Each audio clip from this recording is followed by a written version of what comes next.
Kumar Mudgal sir.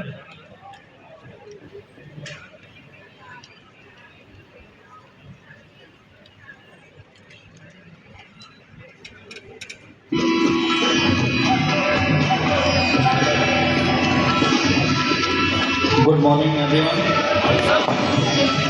Oh, sorry, it's good afternoon. और क्या है ना कि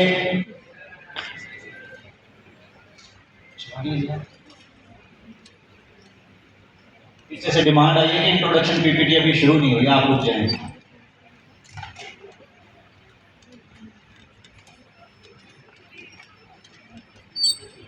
यार ये थोड़ी मैं डिटेल में आपको थोड़ी देर बाद यहाँ बता ही दूंगा अपनी स्लाइड्स के माध्यम से ये सब क्या हो रहा है, क्यों हो रहा है और जरूरी क्यों था।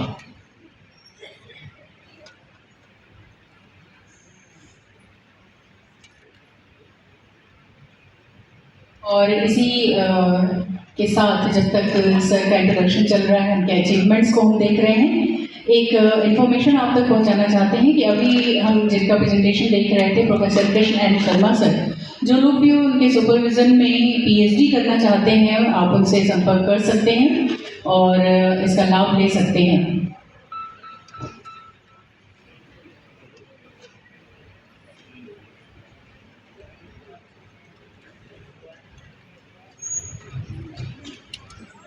Thank you. तो गुड आफ्टरनून एवरीवन। आवाज पीछे तक जा रही है? होपफुली आज भी क्योंकि लंच हुआ नहीं है, कल तो लंच टाइम तक काफ़ी लोग हम इधर उधर हो गए थे, तो अभी सब जागृत अवस्था में होंगे उम्मीद करता हूँ। देखिए ये मेरा टॉपिक बेसिकली थोड़ा लीग से हटकर है।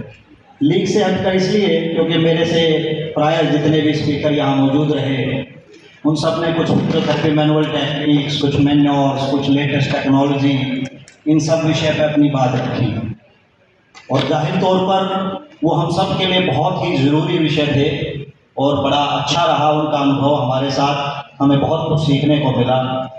पर मेरा विषय शायद कुछ ऐसा है जो ना तो किसी कोर्स करिकुलम में पढ़ाया जा रहा है और ना किसी कोर्स करिकुलम का हिस्सा है, लेकिन हाँ ये उस लाइफ का हिस्सा जरूर है।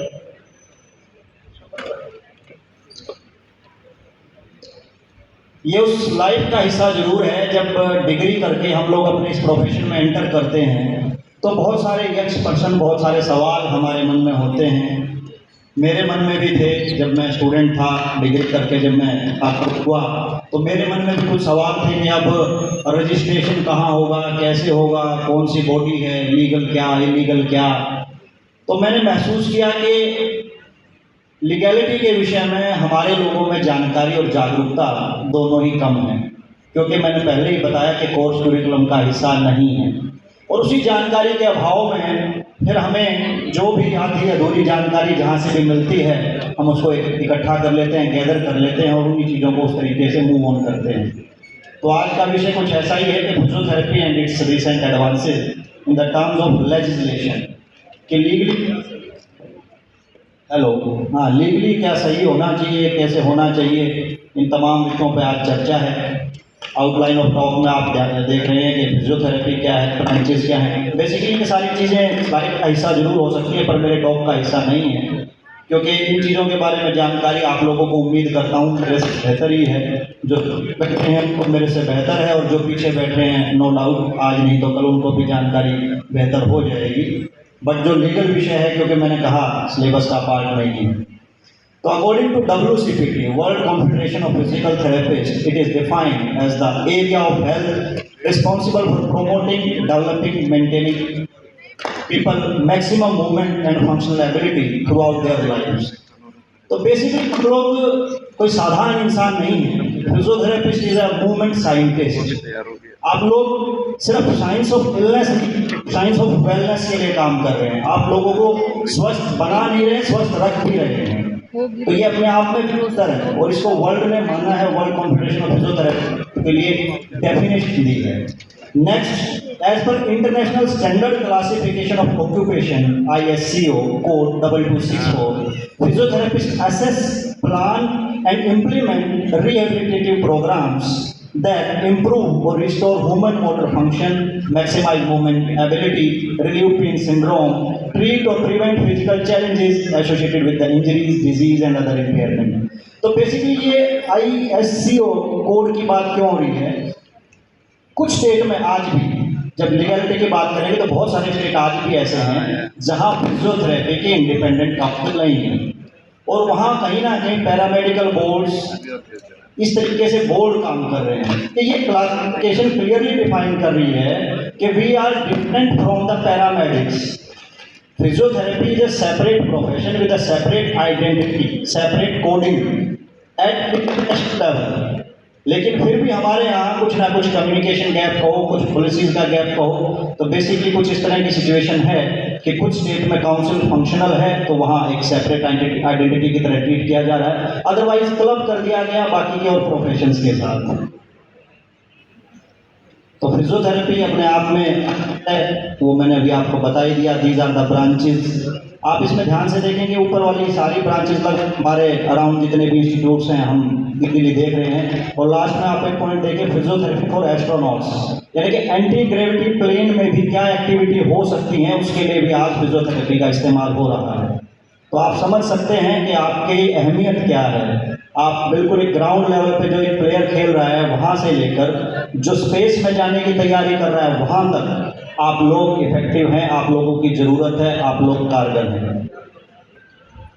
तो these are some important things. Again, on the last point, physiotherapy is needed from womb to tomb. यानी कि पैदा होने से पहले शुरू हो रही है और जब तक आपका जीवन पूरा नहीं होता, जब तक आप मोक्ष को प्राप्त नहीं कर जाते, तब तक उस लास्ट स्टेज ऑफ लाइफ तक आपको फिजियोथेरेपी की ज़रूरत है. तो आप समझ लीजिए कि इतना यूनिक प्रोफेशन जो बिल्कुल आपके शुरुआत से लेकर अंत तक आपको जिसकी आवश्यकता हो, तो नो डाउट आपको अपने आप में प्राउड फील करने की बात है, ये गर्व की बात है कि हम उस प्रोफेशन से जुड़े हुए हैं, हम अपनी सेवाएं दे रहे हैं, हम सोसाइटी को फिजियोथेरेपी प्रोवाइड कर रहे हैं. हिस्ट्री ऑफ फिजियोथेरेपी, मेरा दोस्तों एक सवाल है, जब भी हम हिस्ट्री में जाते हैं तो हम जब पूछते हैं कि फादर ऑफ फिजियोथेरेपी कौन थे, तो हमें शायद जवाब मिलता है कि फादर नहीं मदर थी फिजियोथेरेपी. तो कोई बताना चाहेगा मदर ऑफ फिजियोथेरेपी कौन है? ऑडियंस में से किसी को कोई आभास, कोई जानकारी? Mary McMillan. मैरी मैकमिलन को बेसिकली मदर ऑफ फिजियोथेरेपी कहा गया है. वो एक पेशे से नर्स थी, बट वर्ल्ड वार के टाइम कुछ इतनी सारी कैजुअलिटीज़ हुई कि रिहेबिलिटेशन सर्विसेज प्रमोट हुई, और उस दौरान मैरी मैकमिलन ने पॉजिटिव और रिमार्केबल मूवमेंट्स के लिए रिमार्केबल काम किया, तो उनको मदर ऑफ फिजियोथेरेपी का दर्जा दिया. लेकिन यहाँ एक डिफरेंट अप्रोच भी है. यहाँ डिफरेंट अप्रोच ये है कि मैं बोलता हूँ कि फादर ऑफ फिजियोथेरेपी भी थे. अब फादर ऑफ फिजियोथेरेपी कौन थे? तो कुछ अवेलेबल लिटरेचर के अकॉर्डिंग फादर ऑफ फिजियोथेरेपी आप कह सकते हैं लॉर्ड श्री कृष्णा को, भगवान श्री कृष्ण. वो विश्व के सबसे पहले फिजियोथेरेपी चिकित्सक थे. तो डेफिनेटली वो फादर ऑफ फिजियोथेरेपी कहलाने के सच्चे हकदारी भी हैं, और ये हमारे लिए प्राउड मोमेंट भी है. लेकिन जब हम हिस्ट्री में जाते हैं तो ट्रेसेस इस तरह के मिलते नहीं हैं. तो जब आप थोड़ा सा और इसको डीप सर्च करेंगे तो प्रोफेसर उमाशंकर मोहंती जी ने भी एक बुक में रेफरेंस दिया है इस बात का.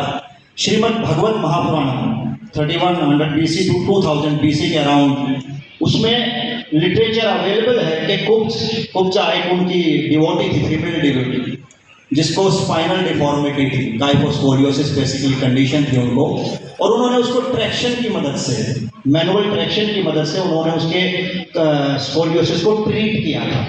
तो कायदे से उन्होंने भी फिजियोथेरेपी की टेक्निक का इस्तेमाल, जिसको हम आज मॉडर्न साइंस में फिजियोथेरेपी के नाम से जानते हैं, उन्होंने उसी तकनीक का इस्तेमाल आज से वर्षों पहले किया हुआ है.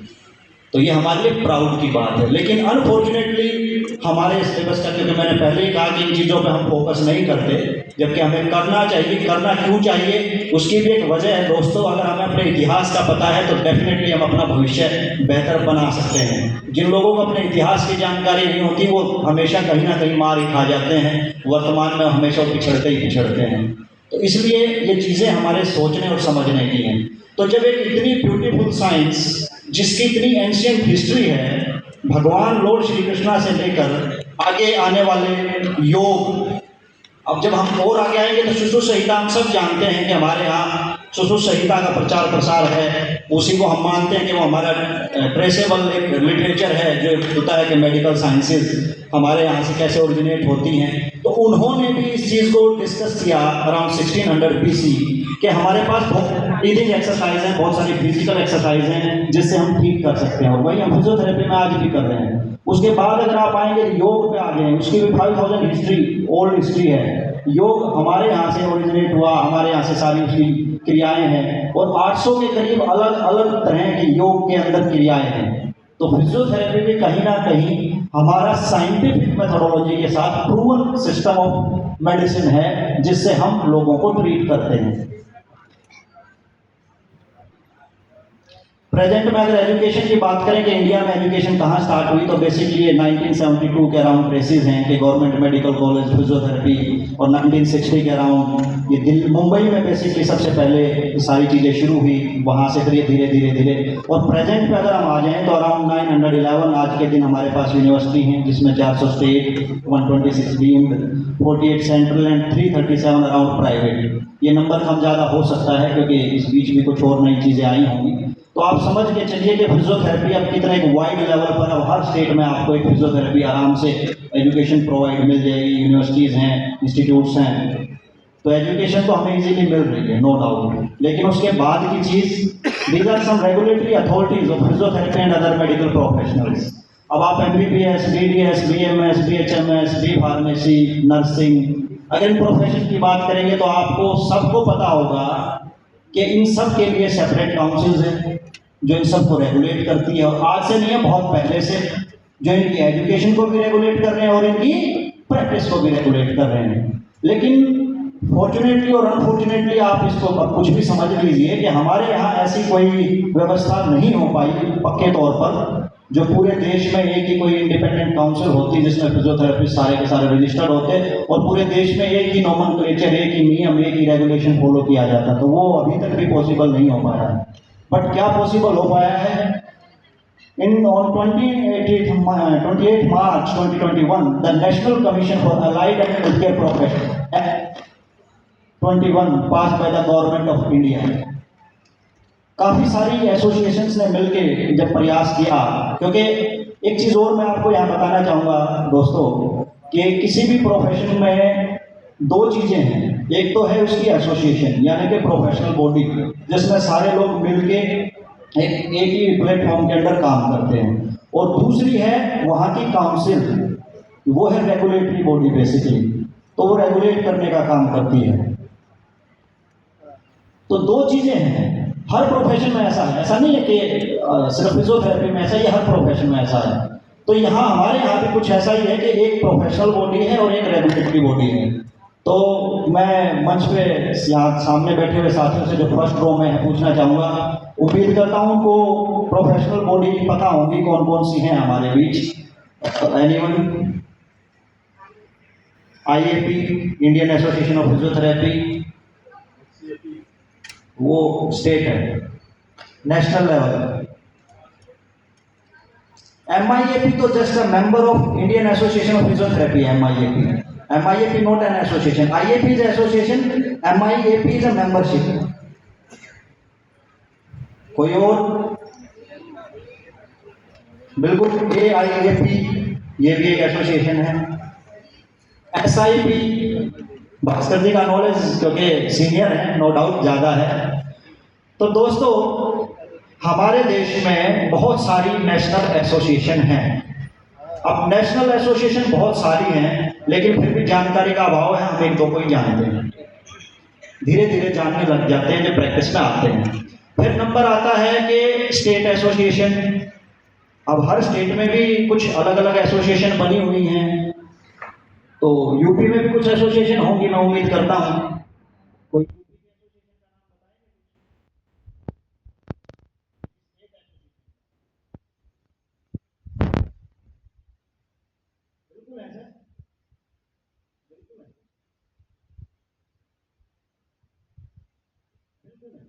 अभी सर ने बताया कि स्टेट एसोसिएशन हमारे यहाँ मोर लोकल चैप्टर्स जैसे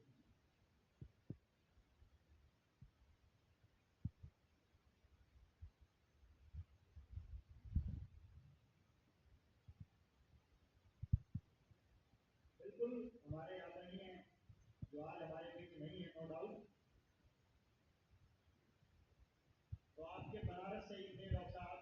लास्ट टाइम मैं आपको बता दूं कि मुझे सौभाग्य है मेरा कि जब काशी कौन हुआ था 2018 में, मैं उस टाइम भी मंच पे था, मेरा लेक्चर तब भी था, और आज दूसरी बार भी मुझे मौका मिला। ये काशी विश्वनाथ की शक्ति है, और बुलाने वाले भी वही हैं और बुलाने वाले भी वही हैं। तो दोस्तों विषय ये है कि different state associations are there, different national associations are there. अब एसोसिएशन तो बहुत ज़्यादा हो गई हैं, लेकिन जो एक प्राइम एम था, एक क्या चीज चाहिए थी, दूसरी चीज क्या थी, regulatory body. But there is no regulatory body, council आज भी नहीं है, नेशनल लेवल पे तो नहीं है।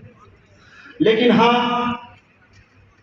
अच्छा एक चीज और है, ये एसोसिएशन और काउंसिल में डिफरेंस किसी साथी को पता है, बता पाएगा कोई पीछे स्टूडेंट से, सीनियर से जी कोई बताना चाहेगा? एनीवन? चलिए मैं बता देता हूं। एसोसिएशन एक बड़ा परिवार है, सिर्फ परिवार, उसके पास कोई लीगल पावर नहीं है, नो लीगल पावर। आप सारे लोग मिले, आपका मन था, आपने एक एसोसिएशन गठित की और आप उसके ऑफिस बेरर बने और आपने काम करना शुरू कर दिया। But council is a regulatory body, council आप नहीं बनाते, काउंसिल सरकार बनाती है। और यहाँ सबसे बड़ा कंफ्यूजन है, हम लोग, हमें रजिस्ट्रेशन चाहिए काउंसिल का, लेकिन हम घूम रहे हैं कहाँ, एसोसिएशन के पीछे। अरे जो पहले ही there are so many associations are there, अब आप क्या करेंगे उसमें? और जब आप प्रोफेशन में जाते हैं, प्रैक्टिस में जाते हैं, तो वो आपसे काउंसिल का रजिस्ट्रेशन मांग रहा होता है, ना कि एसोसिएशन का। लेकिन आज तक हमारे स्टूडेंट्स को ये डिफरेंस नहीं पता, जिसका नुकसान ये है। कल ही एक इसी सभागार में मुझे एक महिला फिजियोथेरेपी चिकित्सक मिली, उन्होंने मुझे बताया कि उन्होंने एक, नाम नहीं लूंगा, उन्होंने एक एसोसिएशन का रजिस्ट्रेशन करवा लिया नेशनल लेवल पे, और उनको लगा कि उनका रजिस्ट्रेशन हो गया, वो प्रैक्टिस के लिए एलिजिबल हैं। लेकिन जब गवर्नमेंट वैकेंसी निकली तो वो अप्लाई नहीं कर पाई, क्योंकि उनके पास रजिस्ट्रेशन नहीं था, क्योंकि उन्होंने यूपी स्टेट मेडिकल फैकल्टी, आपके यहाँ रजिस्ट्रेशन अथॉरिटी ये है, तो जब वो यूपी स्टेट मेडिकल फैकल्टी में रजिस्ट्रेशन उन्होंने कराया ही नहीं, तो वो फॉर्म ही नहीं भर पाई।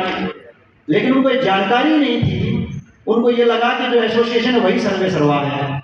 तो ऐसा नहीं है दोस्तों, एसोसिएशन हम और आप मिलकर बनाते हैं। तो आज के दिन देश में अलग अलग राज्यों में बहुत सारी काउंसिल काम कर रही हैं। जो आपने इंट्रोडक्शन स्लाइड्स में कुछ गिरफ्तारियां देखी होंगी, बेसिकली वो हमारे प्रोटेक्शन के दौरान थी। हमारे साथियों ने मिलकर चंडीगढ़ में प्रोटेस्ट किया था, क्योंकि हमारी राजधानी चंडीगढ़ हरियाणा वालों की, और हरियाणा में काउंसिल बन पाएगी। तो वो एक एसोसिएशन का प्रयास था जो सक्सेसफुल रहा।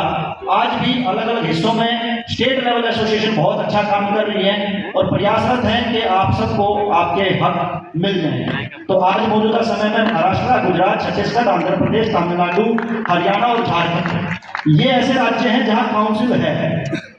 डिफरेंट स्टेट में इनमें काउंसिल है, लेकिन आज भी मध्य प्रदेश, हिमाचल प्रदेश, उत्तराखंड, केरला और वेस्ट बंगाल में कोई काउंसिल नहीं है। लेकिन हाँ, इन राज्यों में कोई ना कोई paramedical board, state medical faculty, इस तरह की व्यवस्था इनमें भी है, यानी कि रजिस्ट्रेशन की सुविधा इन स्टेट में भी है। अब इनके अलावा जो बच गए हैं वहां रजिस्ट्रेशन की सुविधा टिल डेट कोई भी नहीं है। There is a huge gap.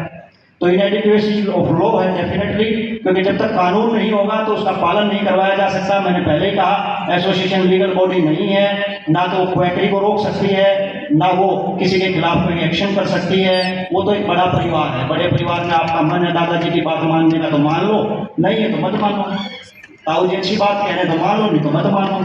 तो एसोसिएशन इज लाइक फैमिली।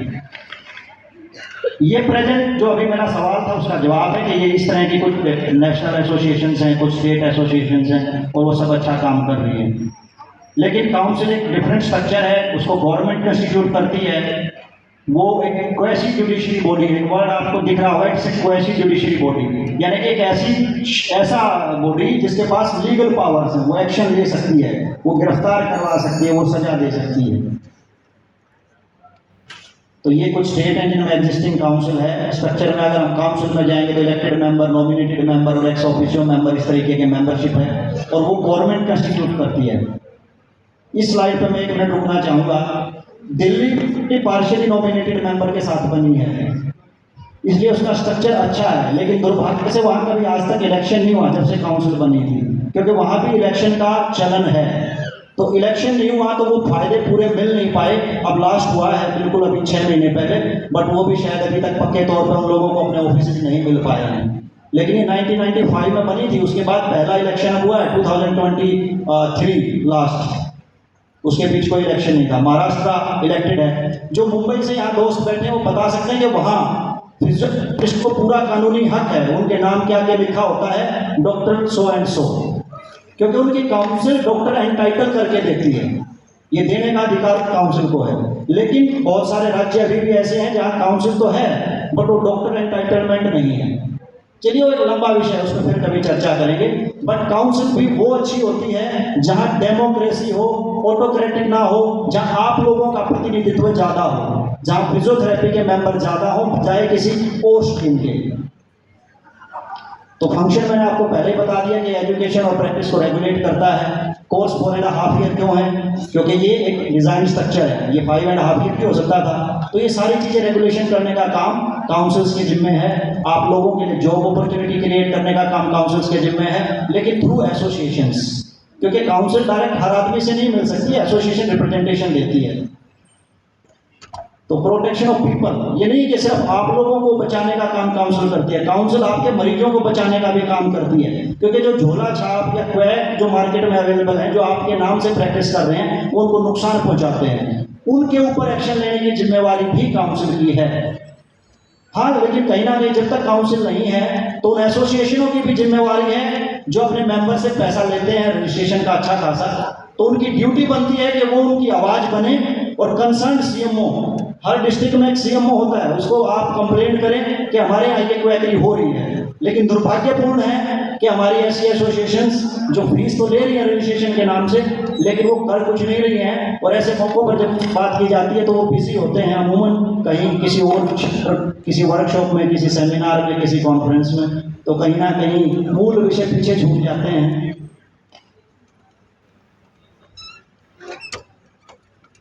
जरूरत क्यों है वो मैंने एक्चुअली आपको बता ही दिया, क्योंकि यूनिफॉर्मिटी इन एजुकेशन, आपके यहाँ डिप्लोमा भी है, आजकल तो आईटीआई में भी कोर्सेज होने लगे हैं फिजियोथेरेपी के। अब एक बच्चा आईटीआई से 1 साल में फिजियोथेरेपिस्ट बन के निकल रहा है, भले ही वो उसका नाम आईटी टेक्नीशियन रख लो आप, फिजियोथेरेपी टेक्नीशियन बोलने को है, प्रैक्टिस तो वो भी कर रहा है।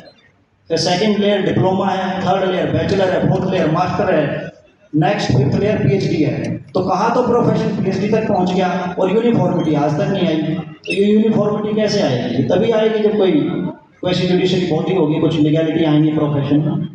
तो दीज आर, और इसके पीछे का वजह आप सबको पता ही है, कुछ पॉलिटिकल इनसेंसिटिविटी, कुछ तो नेता लोगों को इसकी जानकारी नहीं है जो पॉलिटिक्स से जुड़े हुए हैं। लेकिन हाँ, अच्छी बात भी है, आज के दिन मैं आपको बताऊं, अभी रिसेंटली लोकसभा चुनाव हुए हैं, आपके 2 फिजियोथेरेपिस्ट मेंबर ऑफ पार्लियामेंट बने हैं।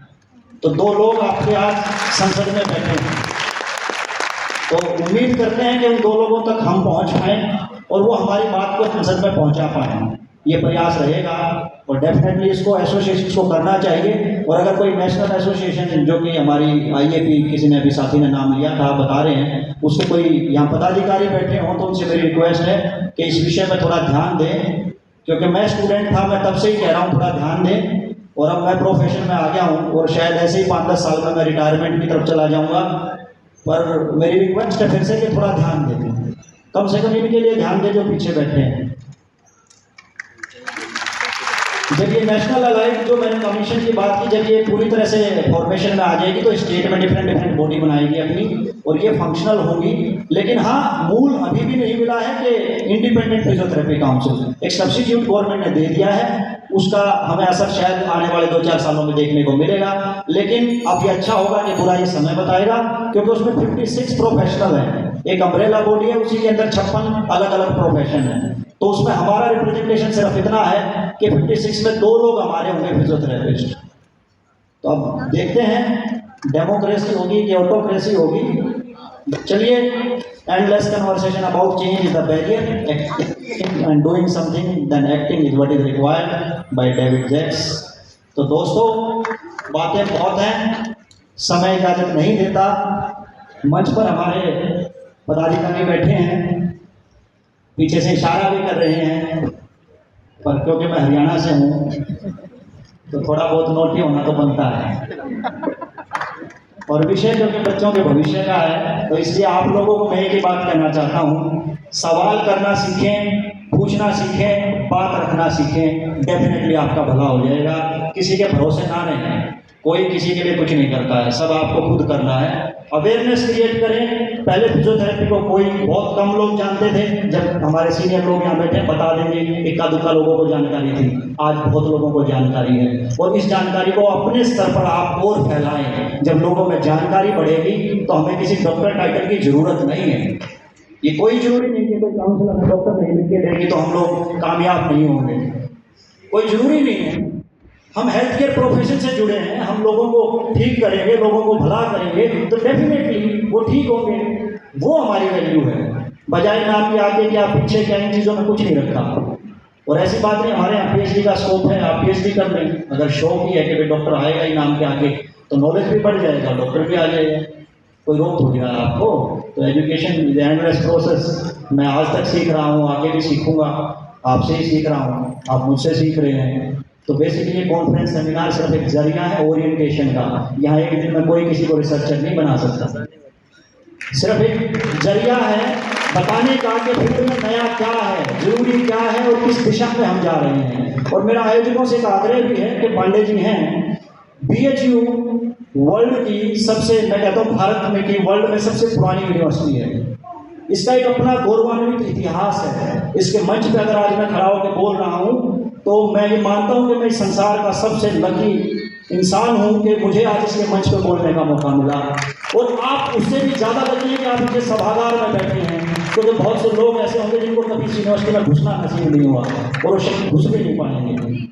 तो दोस्तों, ये इतनी महान भूमि है, इतना महान मदन मोहन मालवीय जी का बनाया हुआ ये इतना महान उनका विजन, इतनी बड़ी सोच है जो ये बता रही है कि आप बहुत सही जगह हैं। तो मेरा वो आयोजकों से भी एक आग्रह है कि आज एक इसकी मिनट्स ऑफ मीटिंग बनाएं, कॉन्फ्रेंस के स्पीकर्स ने क्या बोला उसके एक ब्रीफ समरी बनाएं। और आपके तो सांसद खुद माननीय प्रधानमंत्री नरेंद्र मोदी हैं, तो उसके ऑफिस में इजीली ऑफिस अवेलेबल है, कुछ नहीं करना, आपको ज़्यादा प्रयास नहीं करना, इसकी मिनट्स ऑफ मीटिंग बनाएं, आप लिख के क्या एक डिसीजन हुआ और उसको गवर्नमेंट को सबमिट करा देंगे।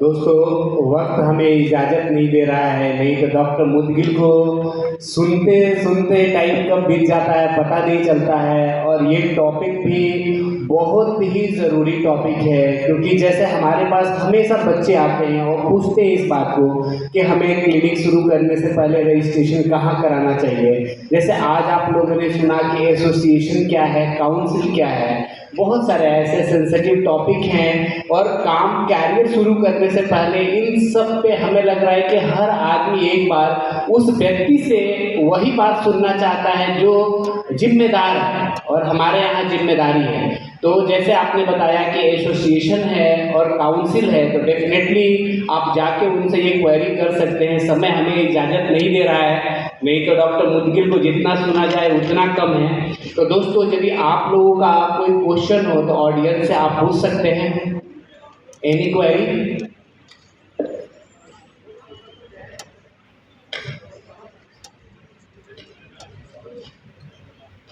काउंसिल कहाँ है? हरियाणा, सांसद आंध्रा से है, एक तो आंध्रा से है, शायद गुजरात, हाँ गुजरात से। क्योंकि मैंने कहा ना वहाँ काफ़ी अवेयरनेस है इन चीज़ों को लेके, हमारी तरफ अभी समय लगेगा।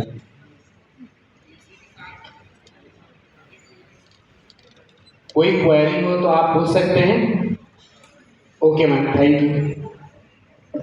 बहुत बहुत धन्यवाद। हमारे बीच देश के बहुचर्चित प्रांत से आने वाले डॉक्टर रविंद्र कुमार मुदगिल जी का हरियाणा और हिसार कई सालों से इधर भी चर्चा में है। हेलो। जिद्दी बहुत होते हैं वहाँ पे लोग, किसानों का मूवमेंट ही ये बताता है कि कितने जिद्दी हैं। कोई सुने न सुने, कोई परवाह करे न करे, लेकिन वो जिद ही है उनकी कि आज सबको सुनना ही पड़ रहा है। तो बहुत बहुत धन्यवाद सर। और इसी के साथ चेयरपर्सन से हम रिक्वेस्ट करेंगे। एक्सक्यूज मी, डॉक्टर मुदगिल को बहुत समय से आ रहे हैं और ये मेरी मुलाकात नहीं हुई, लेकिन इनको सुना, इनसे फ़ोन पे कई बार चर्चा हुई। इनको तो हम क्रांतिकारी गुरु भी कहते हैं। लेकिन मेरा सिर्फ सर से एक आग्रह है कि एक मैसेज और डिलीवर करें हमारे स्टूडेंट्स के लिए। हम एजुकेशन माफिया का शिकार हैं। हमें पहले दिन से बताया जाता है एडमिशन लेते समय कि आप डॉक्टर बन रहे हैं, कोई नहीं कह रहा आप फिजियोथेरेपिस्ट बन रहे हैं। इसीलिए उनमें ललक है कि डॉक्टर शब्द आ जाए, फिर उनको आपकी एसोसिएशन कहती है पीटी जोड़ देना, पीछे हो जाएगा काम, फिर वो एक्सप्लेन करते रहते हैं कैसे हम डॉक्टर हैं। तो एजुकेशन माफिया का शिकार नहीं होना, हमें फिजियोथेरेपिस्ट ही बनना है। मैं खुद इससे बहुत पीड़ित था जब मैं प्रोफेशन में आया, और उसके बाद मैंने PHMS किया सिर्फ डॉक्टर शब्द को लेने के लिए। काम में फिजियोथेरेपिस्ट नहीं करता हूँ। Thank you sir. तो मैंने पहले ही बताया था ना कि इस तरीके की चीज़ें हैं हमारे यहाँ और हमें उनसे बचना है, क्योंकि फिजियोथेरेपिस्ट अपने आप में प्राउड फिजियो है, इसका कोई शक नहीं। हम ऐसे लोग हैं ना दवाई देते हैं ना गोली देते और ठीक भी करते हैं, और ना सिर्फ ठीक करते हैं, इतना ठीक करते हैं कि बेड से उठ के बंदे को स्पाइनल कॉर्ड इंजरी का पेशेंट जो बिल्कुल बेड रिडन होता है ना, बाद में जब वो बाइक लेके निकलता है तो भगवान वाली फीलिंग आती है अपने को कि अपने भगवान है। ये बहुत अच्छा क्वेश्चन है। अभी डॉक्टर मुदगिल से जो भी क्वेरी होगी आप पूछ लेंगे। समय थोड़ा हम लोग के पास बहुत ही कम है, तो बहुत सारे लोगों के बहुत सारी क्वेरी है, और ये बहुत ही अच्छा समय है कि मुदगिल जी भी हम लोग के साथ नेक्स्ट 6 बजे 7 बजे तक तो हैं, अपनी हर एक क्वेरी इनसे बात कर लें। समय इजाज़त कम दे रहा है, इसलिए इसको यहीं पे कंक्लूड करते हैं। Thank you sir. और अपने चेयरपर्सन से एक बार फिर हम ये निवेदन करना चाहते हैं कि हमारे एक्सपर्ट डॉक्टर रविंद्र कुमार मुदगिल जी का सम्मान कर हम सभी का गौरव बढ़ाने की कृपा करें।